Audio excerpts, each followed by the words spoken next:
Hello, everybody. Welcome into Sports by GSMC Podcast Network. I am your host, Jeremy Lapidus. I hope everybody has had a wonderful Wednesday so far. Today, we have a lot to cover. We'll be taking you through all of the updates in the quarterback battles around the NFL, including a new starter named in Denver, as well as trying to decipher what will be happening in Pittsburgh. Then we'll take a quick trip to the world of baseball. There is just over a month left in the season. Most teams have played about 127 games. That's 35 games left in the year. We will see exactly where the playoff situations are looking like for the top contenders, as well as some crazy wild card races. Before continuing our series of previewing both college football and the NFL, college football coming up first, finishing our third of four power conferences, talking about the ACC today as football starts up this week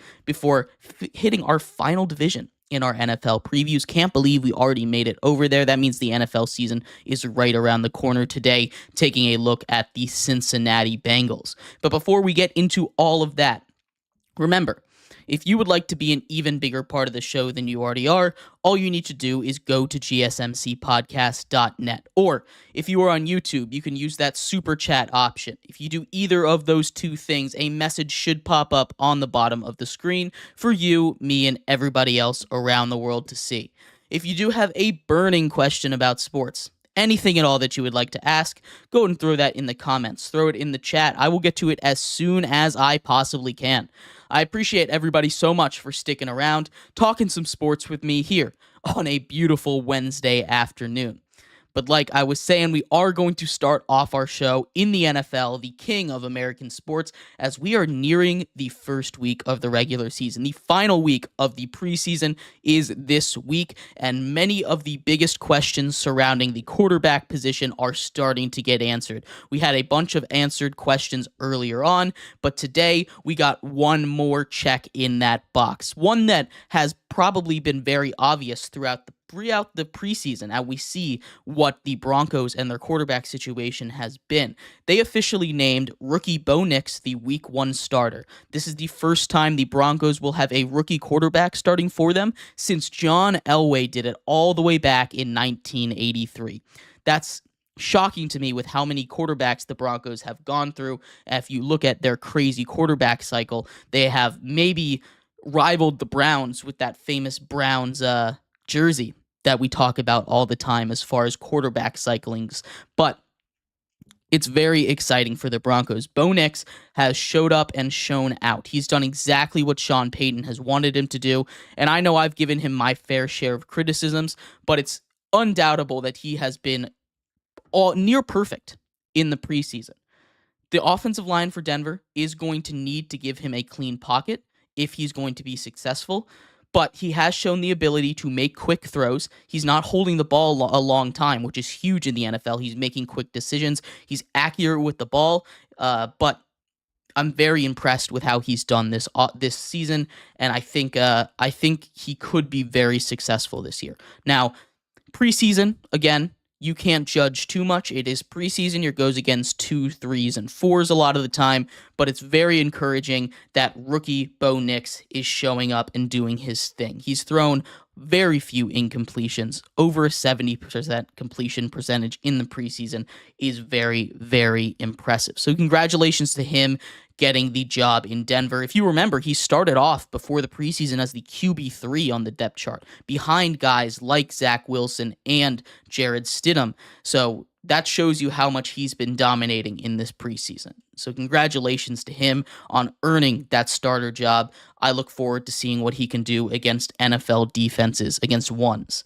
But the main point of this segment is to talk about the quarterback battles that have not yet been decided. And there is no bigger quarterback battle yet to be decided than the one up in Pittsburgh. The Pittsburgh Steelers have always had, at least this offseason, one of the most intriguing storylines, I think. They bring in Russell Wilson after giving up on Kenny Pickett. Probably the right decision. He wasn't working out, and he's in danger of not even making the squad down there in Philadelphia. But The Steelers move on from Pickett. They've had their struggles with the quarterback position ever since Big Ben retired, and to be honest, even in the Big Ben waning years, they had their issues with the quarterback position.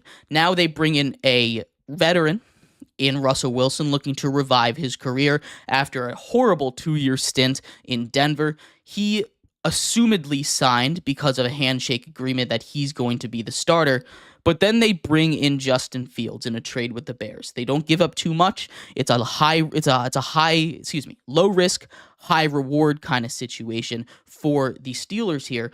But now they've put themselves in a situation where they have to make a really tough decision.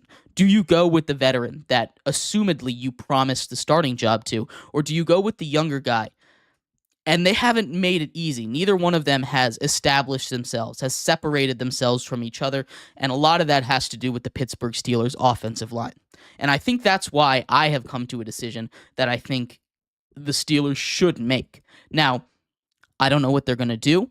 I don't think that there is too much of a difference between these two quarterbacks as far as skill level goes, and we're seeing that in this preseason. Now, the reason that I feel so confident in saying Justin Fields should start, not only because I believe it doesn't make a lot of sense to start Russell Wilson when you have a guy like Justin Fields. It doesn't make sense to go and trade for Justin Fields if you're just going to relegate him to a backup role. He is a guy that could develop into something, while Russell Wilson, you know what he is. But outside of just the hypothetical there of if you're looking forward to the future, it's important to see what you have in Justin Fields to see if you really want to keep him on for the next couple seasons, the foreseeable future. But also with that state of that offensive line, what we've talked about, the reason that neither of these quarterbacks have really been able to separate themselves, you want a guy that's mobile. And when you compare these two guys, right, you look at the skills of Russell Wilson. When he was a rookie, when he was coming up and he was showing himself to be one of those elite quarterbacks in the NFL, what was he great at? Obviously, his most famous quality is his perfect deep balls. People say his receivers would always say he could just toss it up in the bucket. It landed soft as a pillow. His deep balls were amazing, right? And that still really hasn't gone away. What he's missing is the mobility that made him special. There always was, in the Seahawks days of Russell Wilson, what made him not only his arm talent, but his ability to escape in situations. He was never the greatest scrambler, right? He was never the one that was going to run like Lamar Jackson and run for maybe 100 yards a game. But what he was able to do was escape and elongate the play, right? Make those plays longer. There was always 1 or 2 plays a season where he would hit the Madden spin button about 3 times in the pocket and then throw a super long touchdown, right? I can remember one play against the Arizona Cardinals where he did that and then threw about a 53-yard bomb to Tyler Lockett. I believe that was on a Thursday night football game, right? These are things that he was really, really good at. But now you look at him, and he doesn't have that same mobility. He's not able to escape and make the play longer, extend the plays, and especially in a bad offensive line like the Pittsburgh Steelers have, or that they've shown to have so far, having that mobility not only in the passing game, but to set up play action, to be able to run these read options, the stuff that Justin Fields allows you to do on an offensive playing field, especially with Arthur Smith, who's shown his ability to be successful with a mobile quarterback in the past. It just points all arrows to Justin Fields. Look, Justin Fields has the arm talent. You're taking a look at just one area at a time, right? Football IQ. I'd say maybe you give the edge to Russell Wilson there, right? He's the veteran. That's why you brought him in. You give the edge to Russell Wilson. 1 point Russell Wilson, no points to Justin Fields. Up next, you're going to look at the arm talent, the accuracy part. I think they're about even on there.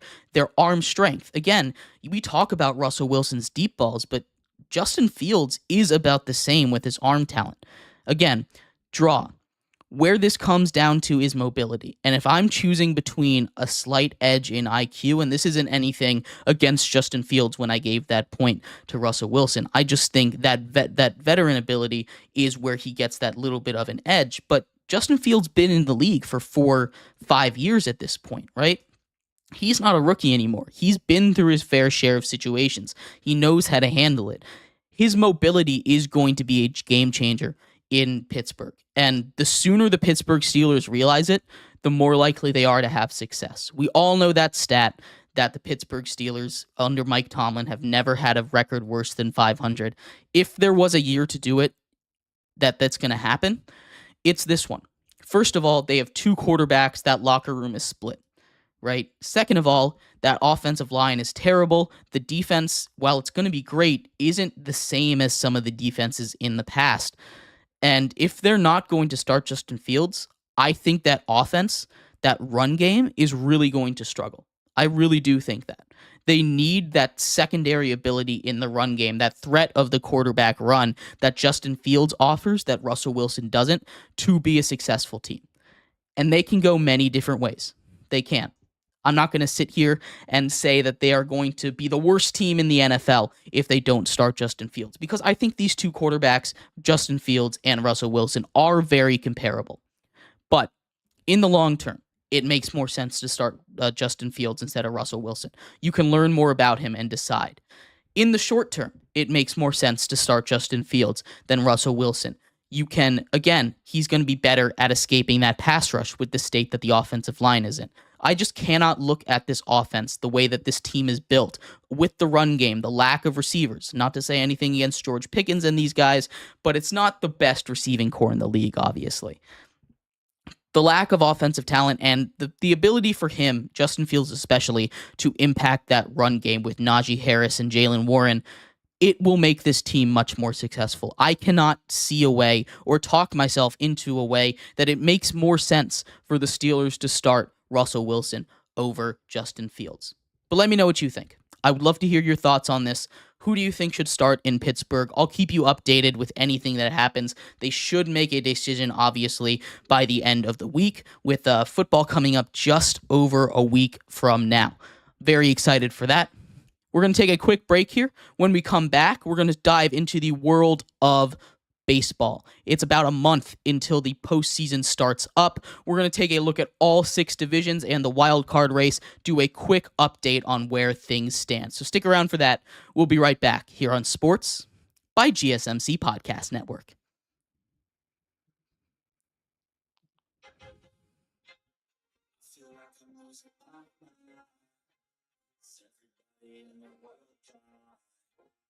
Please, Lord, give me a sign.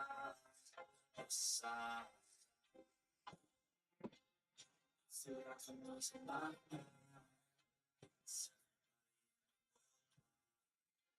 Please, Lord, give me a sign.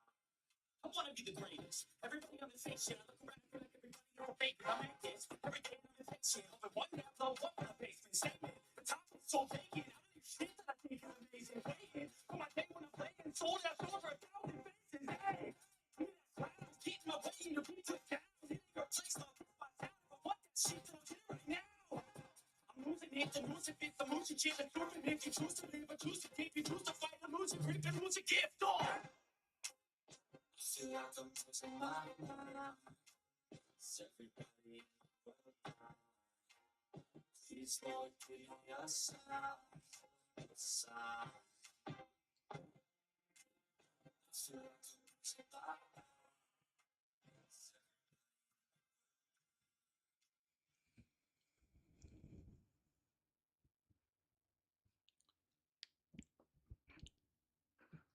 Hello, everybody. Welcome back to Sports by GSMC Podcast Network. I am your host, Jeremy Lapidus. If you are just tuning in, we just went over a couple of quarterback battles that were decided or still need to be decided in the NFL, with the Broncos naming Bo Nix as their Week 1 starter, and the conversation about the quarterback battle in Pittsburgh. In this segment here, we're going to step away from the world of football. We've been spending a lot of time in it recently, and we're going to take a quick stroll over to the world of baseball. It has been a bit since we took a look at the standings. The playoffs are just over a month away, just about 35 games left for almost every team to play. It's right around the corner. It's crazy how fast the baseball season came and ended on us. But we're going to take a look around all 6 divisions and the wild card here today and let you know where we stand as far as the playoffs go. But before we get into that, remember, if you would like to be an even bigger part of the show than you already are, all you need to do is go to gsmcpodcast.net. leave a tip or donation with a message in it, or if you are on YouTube, you can use the super chat feature. If you do either of those two things, a message should pop up on the bottom of the screen for you, me, and everybody else around the world to see. If you do have a burning question about sports, anything at all that you would like to ask, go ahead and throw that in the comments. Throw it in the chat. I will get to it as soon as I possibly can. I appreciate everybody so much for sticking around, talking some sports with me here on a beautiful Wednesday afternoon.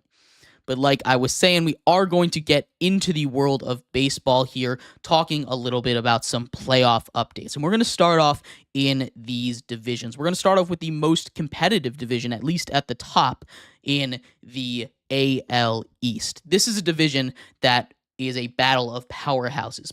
Possibly the two best teams in the entirety of MLB are fighting. They've been going back and forth for almost 2 months now between the Yankees and the Orioles. Right now, if you look at the playoff percentage chances, both the Yankees and the Orioles have a 98% chance or higher to make the playoffs. They're basically locks. The question is, who here is going to pull this division out? If you look at it on paper, you might say, hey, this is the Yankees division. They have Juan Soto. They have Aaron Judge. This is a stacked Yankees lineup. But outside of those two, this is a Yankees team that has a lot of issues. The pitching has started to return to form. This is where the Yankees were struggling when they were going through that stretch of bad baseball, allowing the Orioles to come back and tie up this division. The Orioles have worries of their own.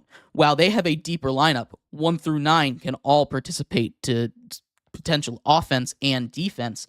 The Orioles pitching has been incredibly injured. They still have Corbin Burns. That is a plus. They still have a great 1-2 punch with him and Grayson Rodriguez, but they just had their 5th starter of the season go on the IL. Zach Eflin, who they traded for at the deadline, goes on the IL. They were in desperate need of starting pitching help. They went out and got a couple of pieces, probably overpaid for a couple things, but it's starting to hurt. They're starting to get hurt again. And this is going to be the question.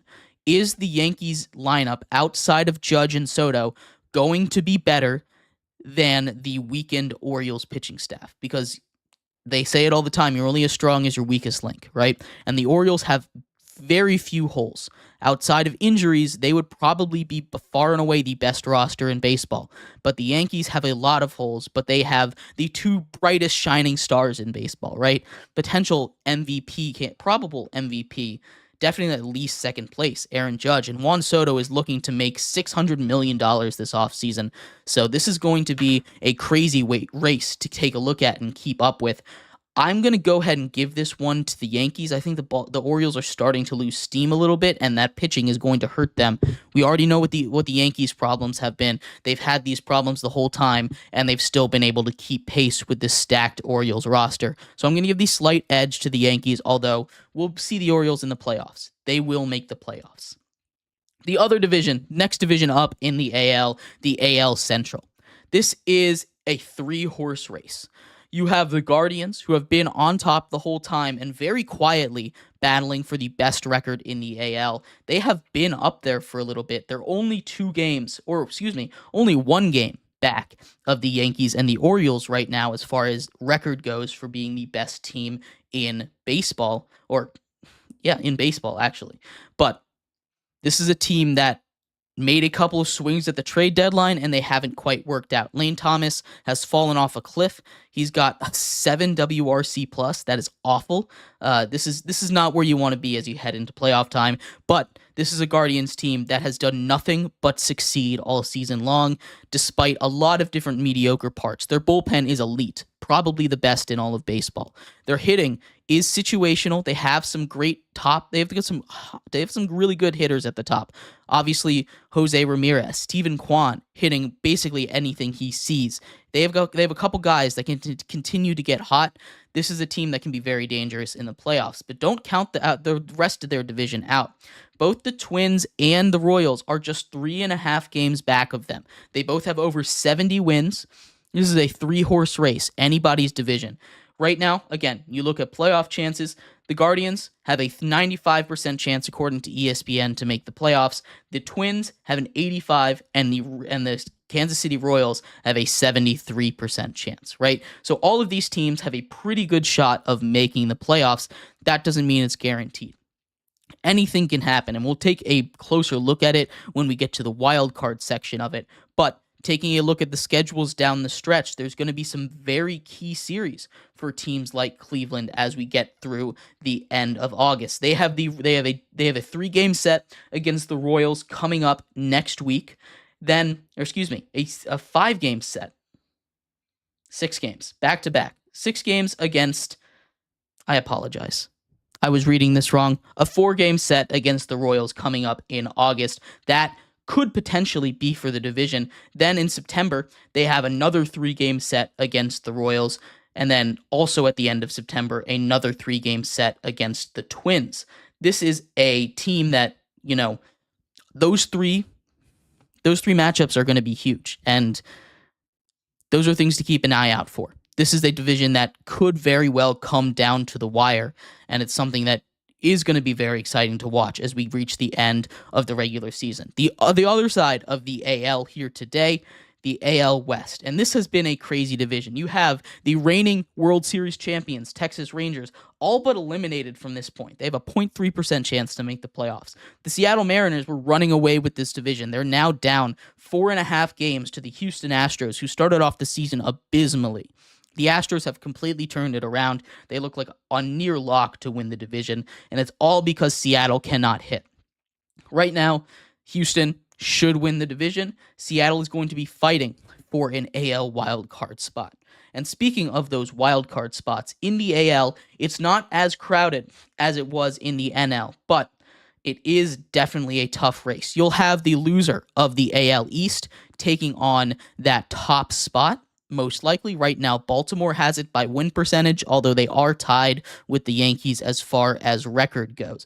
So right now, Baltimore is that wild card 1, but that is going to continue to flip-flop as their games continue to be played. The Twins and the Royals have those next 2 wild card spots locked up, but right behind them, the Boston Red Sox. Don't count them out. They've been just lurking in the background this entire season. Right behind them, Tampa Bay and Seattle. Tampa Bay you can never count out. They're a team that you might think is dead, but they always find a way to rise from the ashes. This is just like Seattle. If they can get their bats going, Seattle can make a lot of noise because they might have the best starting pitching rotation in all of baseball right now. So we will see what's going on. That's the quick rundown on the AL. Taking a look at the NL, it's a little less jumbled up, a little less competitive in most of these divisions. The NL East, the Phillies have a pretty solid control on. The Braves are starting to heat up again, but a lot of injuries have taken them down this season. The Phillies are tied for the best record, are tied for the second best record in all of baseball right now, behind the Dodgers. But they are continuing to be great. They were on a little bit of a slump right now, but they have a 99% chance to make the playoffs. They should win this division as long as nothing crazy goes down. Atlanta and the Mets are in second place in the NL East. They're more battling for wild card supremacy right now. Right now, the Mets are 2 games back of the Braves. It's going to be a tight wild card race for the third wild card spot in the NL. In the NL Central, the Milwaukee Brewers are running away with this division. They have been the whole time. They've just continued to increase their lead. The St. Louis Cardinals were on them for a little bit, but they have been struggling, really struggling recently, now only having a 2.1% chance to make the playoffs. They're 12-game back. The Cubs are in second place in that division, actually, and it looked like we might have a chance for a bunch of teams in this division to make the playoffs, but now it seems like it's just going to be the Brewers. The final division so far, as we wrap up the divisions part of it, the LA Dodgers, and they are basically locked to make the playoffs, right? Even if they make the wild card, they currently have the best record in all of baseball right now, 75 wins. They just got healthy. They got Mookie Betts back. That is a huge, huge help for them.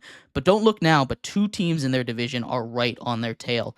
Both the San Diego Padres and the Arizona Diamondbacks have been hot. They have been the 2 hottest teams in baseball since the All-Star break happened. They're just 3 and 4 games back of them. These 2 teams should make the playoffs as well.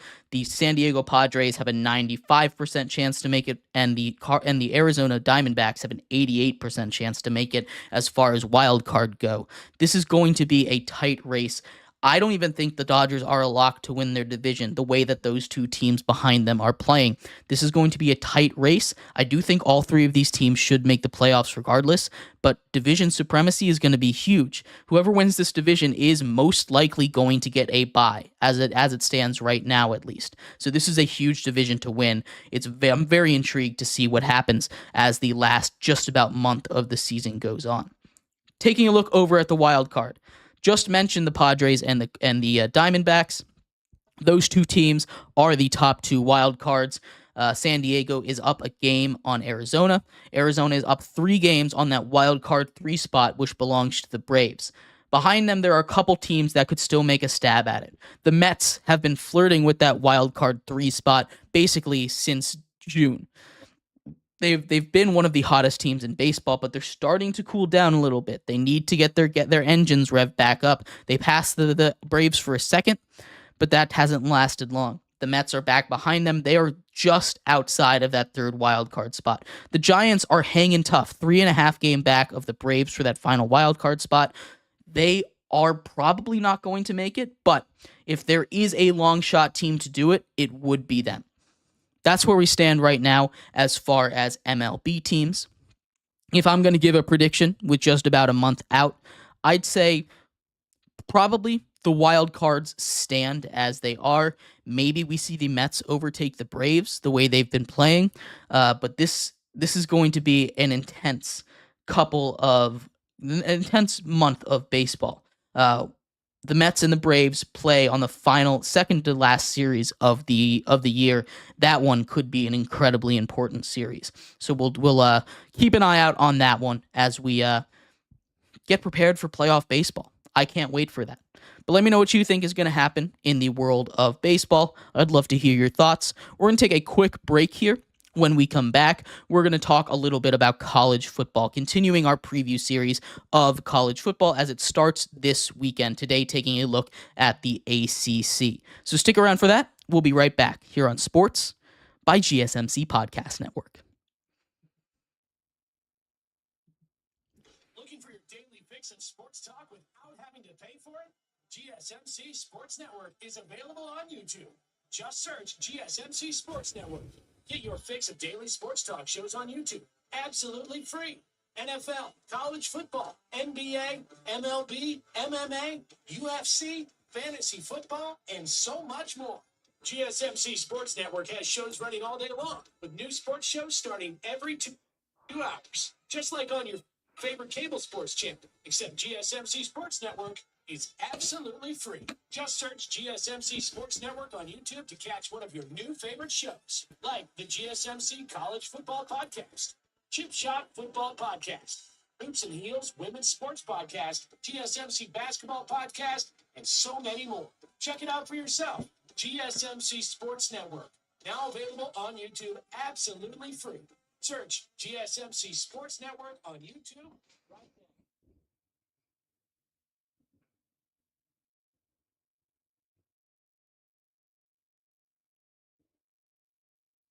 Welcome back to Sports by GSMC Podcast Network. I'm your host, Jeremy Lapidus. If you are just tuning in, we just finished going over the playoff scenarios in the world of baseball with just over a month left in the season. I gave a little rundown of where everything stands. We also talked about some intriguing quarterback battles in the NFL, Bo Nix officially earning the Week 1 starting spot for the Denver Broncos, and what the Pittsburgh Steelers should do in their tumultuous situation. In this segment here, we're taking a look at the world of college football, continuing our preview series here, today talking about the ACC as football begins in earnest on Saturday. I cannot wait for Week 0 to begin.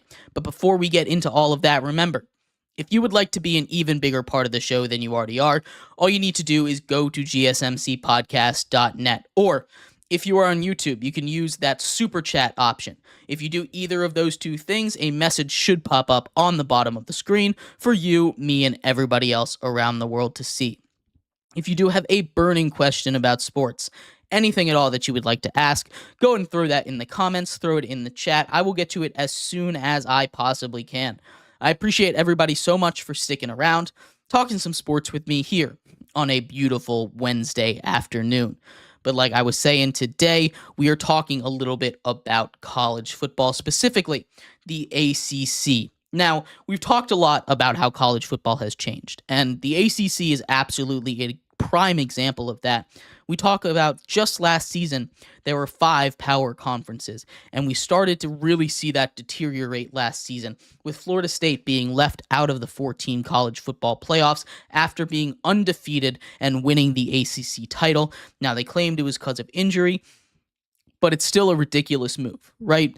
That really showed the power disparity that already existed. And the Big Ten and the SEC only capitalized on that this offseason.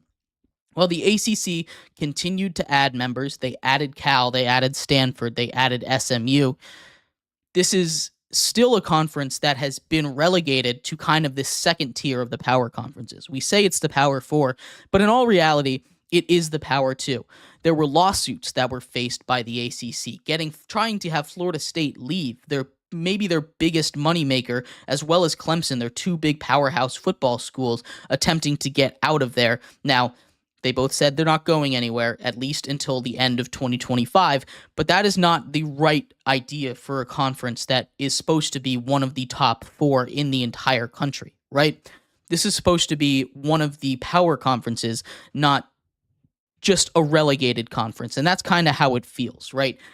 There is a real chance that the ACC might not be around for very much longer. This new era of college football is starting off with a bang, but that's not to say the ACC doesn't have some good chops in football. Currently, there are 4 teams in the ACC that are ranked in the top 25, a solid number, not the worst, not the best, but they do have a true title contender. They have 1 team in the top 10, and that is the Florida State Seminoles. We talked about them a little bit, flanked by the Clemson Tigers sitting at 14. Those 2 teams have the highest expectations on them for this football season, but the Hurricanes of Miami are sitting at 19, and NC State is sitting at 24. All 4 of those teams, I believe, are well-deserved in their spots in the top 25. All of them have made a lot of noise this offseason, and all of them have really solid football teams. Obviously, Florida State and Clemson are the 2 headliners for this conference, and they're most likely going to be one of those 2 teams to get out of it, most likely Florida State. But there are a lot of really solid teams that weren't even in the top 25. 2 of my favorites, in fact. One team that is making a lot of noise, that a lot of people think could have a sneaky, really good season, is Virginia Tech. Virginia Tech doesn't have the most difficult schedule in the world, but they are a much improved team from last year. They have a real shot to make some noise in this new look ACC conference. But the one that I think is going to make the most noise, the one that I think is going to surprise the most people, is the Louisville Cardinals. The Louisville Cardinals are a team that doesn't really seem to get the right amount of respect. They had one of the best transfer portal classes in the country, bringing in a top-tier quarterback, some running backs. That defense is going to be really good. This is a Louisville Cardinal team that has the upside to win double-digit games. This is a Louisville Cardinal team that, if you look at their schedule, look at their team, has a real chance to win 10 games, and they might even have the upside to slip into the playoffs. 2OC MJ02 says, nah, they'll flop. And there's a real chance of that, right? There's a reason that they're not ranked in the top 25, and it's because they've had this kind of transfer portal class now 2 years in a row. But I think if there's a dark horse team to make the playoffs out of the Power 4 conferences, if there is one of those teams that's going to make it, one that's outside the top 25, one that's getting less media attention, I really do think it's the Louisville Cardinals. I think if they get just 1 or 2 breaks in their direction, they have a real shot to win, to maybe not win the conference, but sneak in as maybe the 10 seed in the new 12-team playoff this year. The ACC is going to need teams like that, especially with the new kind of pecking order that college football has established. We talked about the Big Ten and the SEC in these last couple days, and those 2 teams are expecting to get 2, 3, possibly even 4 teams into the college football playoffs. The ACC and the Big 12, who we'll talk about tomorrow, need a good showing this year if they want to say, hey, stop ignoring us, we're still here. They need to get 2 potentially even 3 teams in. Do I think they're going to get 3 teams in? No. I think if there is a conference that has, I think there's a real shot they could get 2 in, though, right? We went over this yesterday. The Big Ten and the SEC probably will get 7-ish spots between them, right? 6 or 7. They'll probably each get 3, maybe one will get 4. But we're taking a look at the ACC. That's 7 plus the 1 bid for the Power 5 schools. That's 8. That leaves 4 spots. You're going to get the winner of the Big 12 and the winner of the ACC in. That leaves 2 spots for those 2 conferences to battle. They'll probably each get 2 in, but if one of them can get 3, that would go a long way into keeping them relevant. And the ACC, if they want to stay relevant, they kind of need that. Now, I do think they'll get 2 in. I think at the end of the day, Florida State is the best team here, but I do think there is a real shot, like I said, of Louisville making a run this season. They are my dark horse pick to make some noise. I know I talked a little bit about a team like Rutgers when we talked about the Big Ten. They're probably going to be good, better than people expect, but they don't have that playoff upside like I think Louisville does. And like I said, if there's any team outside of the traditional conversation to do it, I think it's going to be them. But taking a look at the rest of the ACC isn't going to be the strongest football conference, right? You're going to have your top dogs. Miami is supposed to be really, really good this year. NC State could make some noise. I expect them to fall off a little bit more than any other team, but Florida State should stay strong. They'll probably win the conference here, and we'll see what they can do in the college football playoff. Again, they got disrespected a lot last year. The entire ACC did. It was a big slap to the face for this team. They need a good showing this year. But let me know what you think of the ACC. I think Florida State will come out on top. I think the other team that'll make it probably will end up being Clemson, but don't count out Louisville. I think they're my dark horse team this season. Again, let me know what you think. We're going to take a quick break here. When we come back, we're going to talk all about the NFL. We're continuing our preview series of the NFL, talking a little bit about the final division today, hitting the NFC North, talking about the Cincinnati Bengals. So stick around for that. We'll be right back here on Sports by GSMC Podcast Network.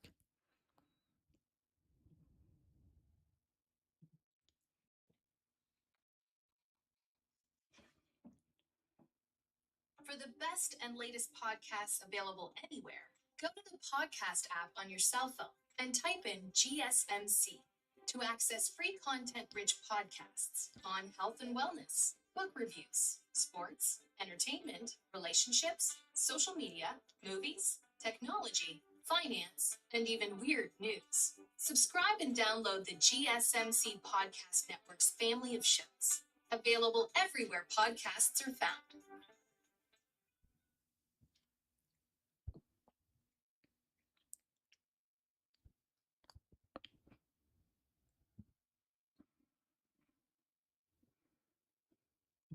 Welcome back to Sports by GSMC Podcast Network. I'm your host, Jeremy Lapidus. If you are just tuning in, we've talked a lot about 3 different sports here today. Starting off in the NFL, we talked about some updates to quarterback battles with Bo Nix being named the starter in Denver, as well as what I think should happen in Pittsburgh with their quarterback situation. We talked about the MLB playoffs as they're just over a month away, setting the table for what could be a great finish in the wild card and a couple of division races, as well as talking about the ACC as college football starts up on Saturday.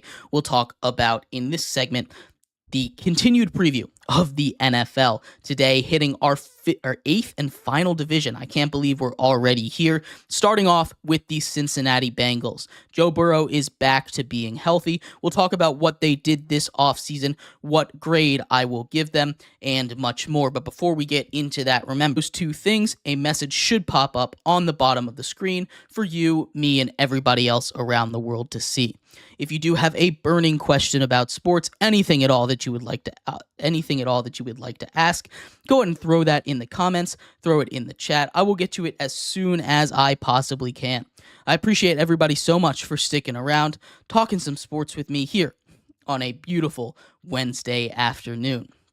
But like I was saying, in this segment here, we are going to talk about the Cincinnati Bengals. The Bengals are a team that had a disaster of a season last year. They were coming in with Super Bowl expectations. They were coming in with the thought that they would be able to possibly make the big game. Instead, they get injury news right away. Joe Burrow hurts his calf in the preseason, in training camp. He doesn't come out 100% healthy. He starts to get healthy about 5 games in. They go on a bit of a run, and then he has season-ending surgery on his wrist, an injury that no quarterback in the history of the NFL has ever had to deal with before. So I'm curious how he's going to come back, as well as the defense.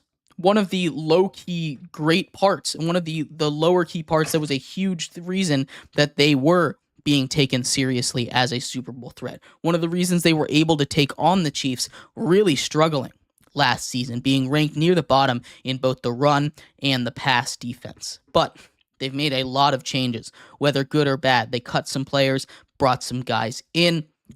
They also had a little bit of a shakeup to their coaching staff. Offensive coordinator Brian Callahan, now the head coach of the Tennessee Titans. Do I think it's honestly going to make too big of a difference? No, I don't. The Brian Callahan wasn't calling plays. And as much as losing a coordinator can really hurt a team, when you lose a guy, an offensive coordinator that isn't calling plays, I don't think it's going to matter too much. The biggest difference is going to be in Joe Burrow, right? They have a couple of wide receiver situations right now that's going on. I do believe they'll be able to get those resolved. T. Higgins already said he's playing on his franchise tag. There's new information that Jamar Chase might hold in, and there's a real chance that he doesn't play week 1, which if he doesn't, that will throw a whole wrench in their entire season. But really what this year comes down to is Joe Burrow. Can he come back from injury? Can he be that guy that, was an MVP candidate, led them to a Super Bowl, led them to the brink of the Lombardi Trophy just a few seasons ago? If he can stay healthy, although that offensive line has deteriorated just a little bit, they have a real shot of making some noise. Again, this team, I think, as far as names, has gotten a little bit worse. They still have their top tier on offense in quarterback, Joe Burrow, their top 2 receivers, T. Higgins and Jamar Chase. But Tyler Boyd follows Brian Callahan over to the Titans. He was one of the best slot receivers, a great safety valve for the Bengals, longtime Bengal, been there forever. They are trying to find a replacement for him. Currently, as it stands right now, they have it listed as Andre Osivas, currently named there. Rookie Jermaine Burton is on there on the depth chart, as well as Trent Irwin, who both made both him and Isavas made big impacts last season. Mike Gesicki gets brought in as tight end. He has the ability to be a great receiving threat as well, but they lost a couple of things. They lost a bunch of players on the offensive line.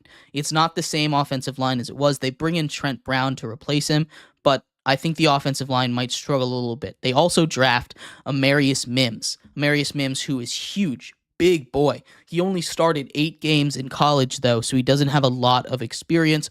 We'll see if he gets to start in this league. Right now, he's listed as a backup, but he could bring a huge presence to the Bengals that is much needed. On the defensive side, they completely replace their safety duo. They bring in Geno Stone, DJ Turner to be the starting safeties there for them, Von Bell as well. This is going to be hopefully a better secondary. You can't really get much worse than they were last year as far as giving up explosive plays. I believe they were 31st in the league at that. So there is technically a spot down to go, but I think they will improve from there. Where I'm more concerned is the rushing game, right? They lose DJ Reader, one of the best run stuffers in the league, and even with him, they were one of the worst run stopping teams in the league.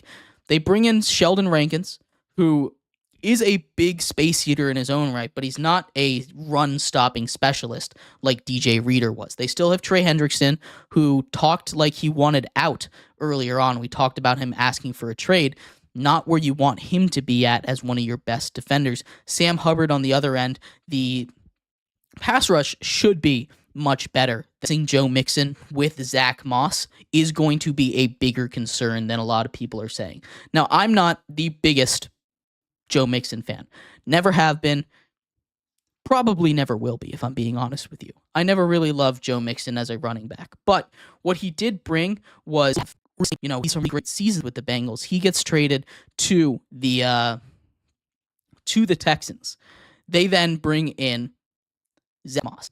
And if there was one running back that gets a lot of touches that I liked less than Joe Mixon, it's Zach Moss. It was very hard for me to sit here and say Joe Mixon, but they brought in Zach Moss to replace him. And I am an even bigger Zach Moss hater than I am a Joe Mixon hater. Those are probably my two least favorite running backs as far as, the amount of touches they get in this entire league.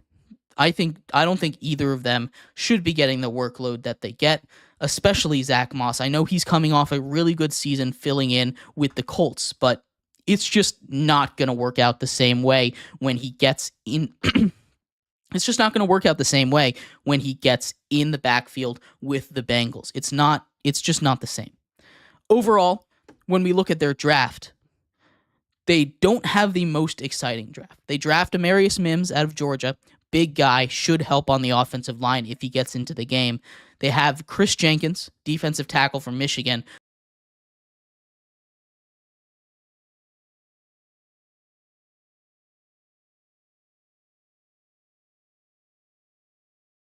Should help as well. And Jermaine Burton, both of those should make all three of those should make immediate impacts. There's no huge names on this list that I think are going to explode and be the best pick of this draft, or really even a top tier pick. But it was a solid draft, just like it was a solid offseason. They lost a lot of pieces. They did their best to replace them. I'd say they were about even. I don't think this team has gotten better. I don't think this team has gotten worse. I think this team is about the same, but this is most likely their last year with this true Super Bowl window open. You have to start paying people soon. You have to start doing it. We're seeing it coming to a head with some of the receivers. You've already paid Joe Burrow. Trey Hendrickson is wanting out. He's not getting paid. This is going to be one of the last years for the Bengals to really make a run as this team, and we'll see how it goes. I'm going to give them a C for their offseason. I'm going to do this with as much optimism as I can. I'm throwing this last season out of the window because of injuries, but there were some telltale signs of regression, so it might not just be the injuries. But let me know what you think. We're going to take a quick break here, and when we come back, we're going to talk all about the Bengals' schedule. Go through all 18 weeks, all 17 games, see if they can make a run in what I expect to be their final true attempt with their wide-open Super Bowl window. But let me know what you think. We're going to take a quick break here. We'll be right back here on Sports by GSMC Podcast Network.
Welcome back to Sports by GSMC Podcast Network. I'm your host, Jeremy Lapidus. If you are just tuning in, we just went over the Bengals off-season. I gave them a C. I don't think they made too many improvements, but we're going to be optimistic and say that that season was out the window because of injury. But in this segment, we're going to talk all about their schedule. Give them a record prediction. See if they can capitalize on what, in my opinion, is the last year of their true Super Bowl window. We'll talk about that and more in just a second. But before we do, remember, if you would like to be an even bigger part of the show than you already are, all you need to do is go to GSMCPodcast.net. Or if you are on YouTube, you can use that super chat option. If you do either of those two things, a message should pop up on the bottom of the screen for you, me, and everybody else around the world to see. If you do have a burning question about sports, go ahead and throw that in the comments. Throw it in the chat. I will get to it as soon as I possibly can. I appreciate everybody so much for sticking around, talking some sports with me here on a beautiful, beautiful Wednesday afternoon. But like I was saying, we are going to finish off our show today talking about the Cincinnati Bengals season. Go through all 17 games, all 18 weeks, and it starts off strong. Not a super tough schedule to begin with. I'm taking the Bengals. The Bengals in this schedule, since they did struggle last year, and this division is a really good division, it's kind of a mix. They don't have the toughest schedule. They get to take on the NFC East, which is top-heavy. Obviously, their division is tough. And they take on the AFC West, which, again, top-heavy. They have to take on the Chiefs, the Eagles, and the Cowboys. But outside of those three, there are about 5 games that I expect in this division should be pretty easy for everyone. The Bengals start off their season, though, taking on the Patriots. Since they did have a bad season last year, finished 4th, they get a 4th-place schedule, and that is sure to help them as well. Starting off against the Patriots, who have not decided yet on a quarterback, but I don't think it's going to matter. The Bengals are going to win this game week 1, start off the season 1-0. Then they get their first real challenge on the road in Arrowhead, a tough matchup against the Chiefs, against Patrick Mahomes, but the Bengals have been a team that's been able to take care of the Chiefs in Joe Burrow's career, especially in the regular season. I'm going to give this one to the Bengals.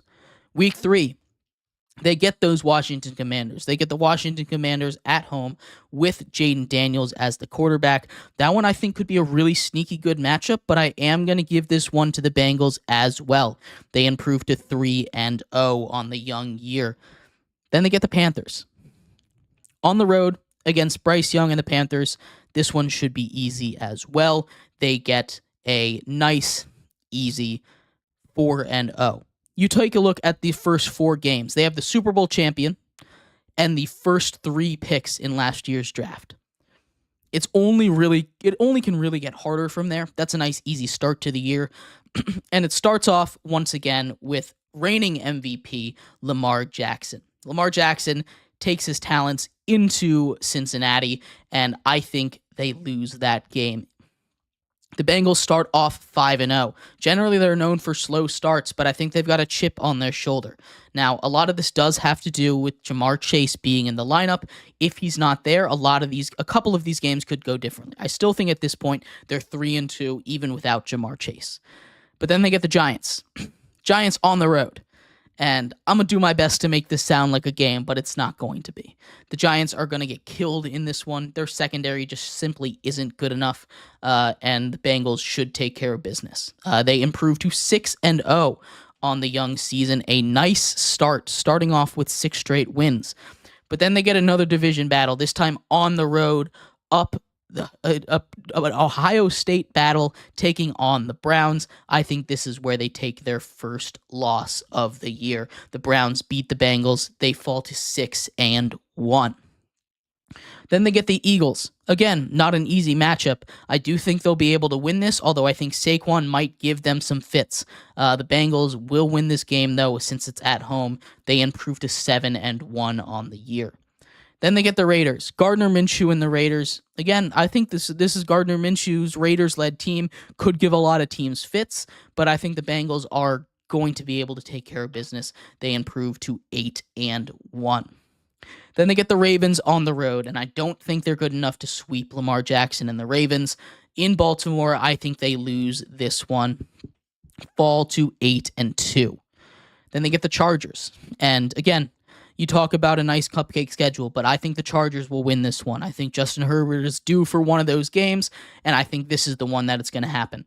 I think the Chargers win. They fall to 8-3. So through 11 weeks, 8-3, they hit their bye. A nice break later in the season than they might want, but it's not a bad spot to have it.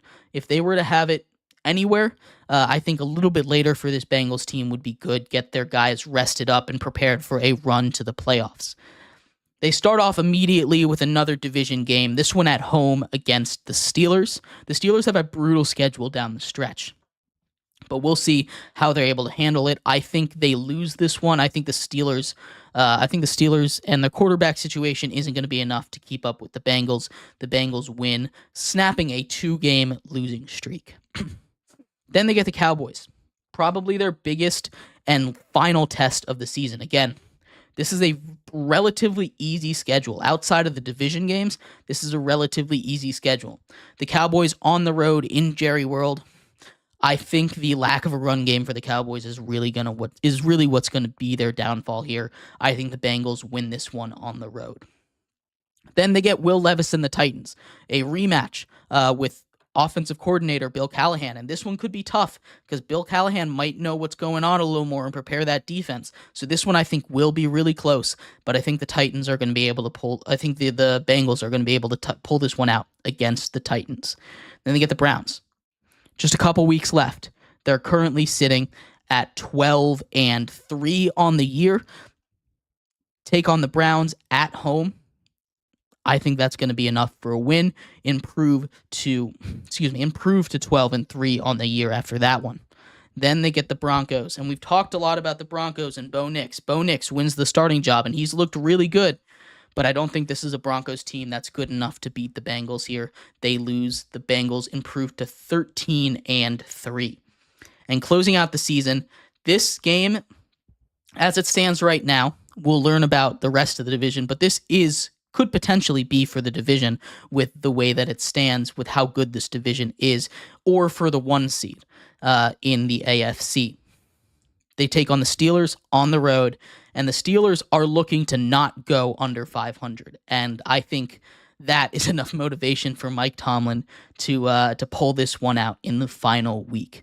They finish off their year sitting at 13-4. They make the playoffs there. We'll see if they win the division tomorrow when we talk about the Ravens.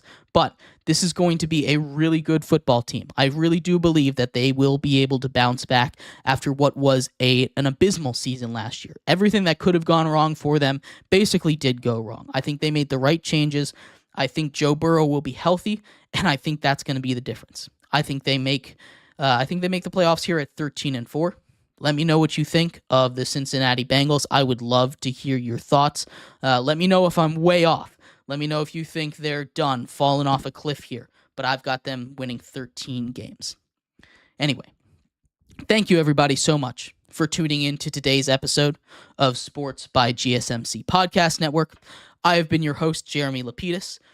Come back, same place, same time tomorrow. We'll be talking about the Baltimore Ravens as well as the Big 12 in college football and any other major news coming out from around the world of sports. I appreciate everybody for tuning in. I'll see you then. Have a good one. Bye-bye.